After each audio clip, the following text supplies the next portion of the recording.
Hello everyone. Today we will continue the chapter 2 of history and the topic is conquest of Bengal. Bengal included the provinces of Bengal, Bihar and Odisha, present day Odisha. Bengal में जो था कौन कौन सी provinces include थी आपकी, Bengal, Bihar and Orissa. और ये बंगाल जो थी उस टाइम रिचेस्ट प्रोविंसेस में से एक थी। ब्रिटिश जो था सबसे पहले देखिए आपकी जो इंग्लिश फैक्ट्री स्टेब्लिश हुई थी वो 1651 में हुगली नदी के किनारे, ठीक है, हुगली जो रिवर है उसके किनारे बनाई गई थी 1651 में।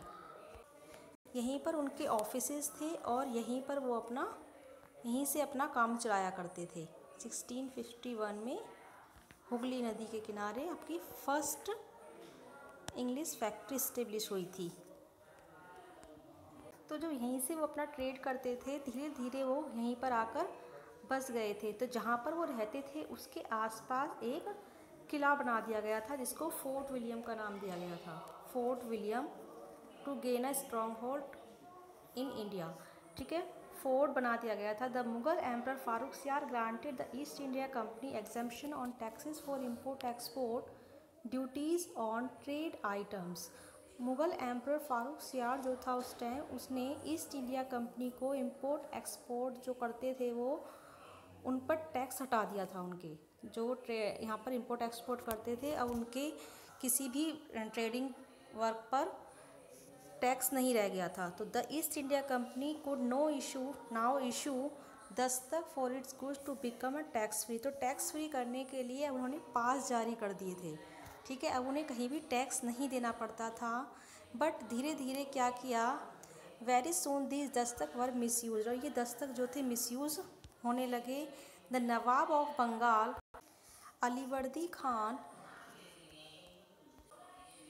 was able to put an end to the misuse of Dastak to certain extent। उसने इसके दस्तक के मिसयूज़ को रोक दिया, दस्तक को बंद कर दिया। It was however his grandson, और उसका जो ग्रैंडसन था सिराजुद्दौला उसने सिर्फ दस्तक पर ही रोक नहीं लगाई बल्कि ब्रिटिश और फ्रेंच को अब यहाँ पर अपने किले बनाने पर भी और उनकी ट्रेडिंग पोस्ट पर भी रोक लगा दी।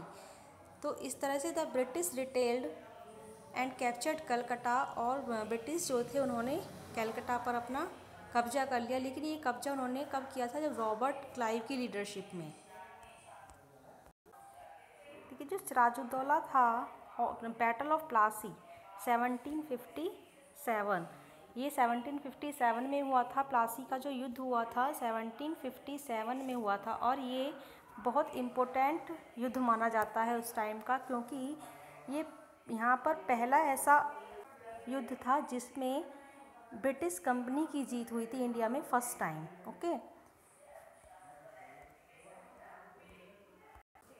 हालांकि जो सिराजुद्दौला था वो उसने कलकत्ता को कंपनी से वापस ले लिया था।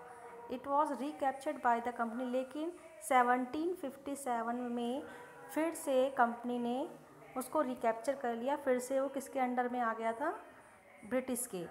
This was made possible by Mir Jafar, और ये किसके कारण हो पाया था, जो मीर जाफ़र था। मीर जाफ़र सिराजुद्दौला की आर्मी में जनरल था। उसने ब्रिटिश के साथ हाथ मिला लिया था क्योंकि ब्रिटिश ने उसे ऑफ़र किया था कि अगर तुम हमारा साथ दोगे तो हम तुम्हें यहाँ नवाब बना देंगे, और उसने ऐसा ही किया।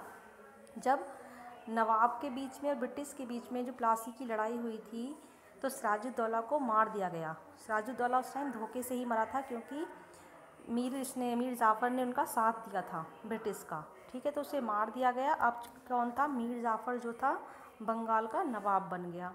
मीर जाफ़र वॉरा मेयर पपेट, क्योंकि अंग्रेज़ों ने उसे बनाया था तो अब क्या था, वो उनके हाथ की कठपुतली था, जैसा वो बोलते थे वो ऐसा ही करता था। Although Mir Jafar give the British a huge for compensation and trading rights, जो मीर जाफ़र ने ब्रिटिशों को बहुत सारे ट्रेडिंग राइट्स दिए थे और कंपेंसेशन में मुआवजे दिए थे, युद्ध लड़ाइयाँ जो होती हैं उसके मुआवजे भी दिए थे। He was ousted in favour of his son in law Mir Qasim, जो उसका सन इन लॉ था मीर कासिम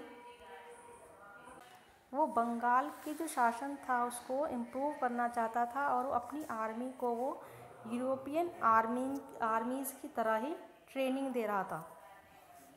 मीर कासिम रिमूव दस्तक, और मीर कासिम ने क्या किया, दस्तक को रिमूव कर दिया। जो ऊपर पास लगाए गए थे जिससे उनका व्यापार टैक्स फ्री हो गया था, उसने फिर से वो इस तरह से ही दस्तक को हटा दिया। This change gave the Indian merchant the same benefit. तो इससे क्या हुआ, जो इंडियन मर्चेंट्स थे, इंडियन के ट्रेडर्स थे, उनको भी ब्रिटिश ट्रेडर्स की तरह बेनिफिट्स हुए। The East India Company then decide to remove Mir Qasim from the throne. और ईस्ट इंडिया कंपनी जो थी उसने डिसाइड किया कि मीर कासिम को हटा दिया जाए और दोबारा से मीर जाफ़र को अपॉइंट कर दिया जाए। बट इस बार क्या था, उन्होंने उससे मीर जाफ़र से एक ट्रीटी साइन करवाई थी, एक संधि, जिसमें उनको ये राइट दे दिया गया था कि वो दस्तक को नहीं हटा सकते।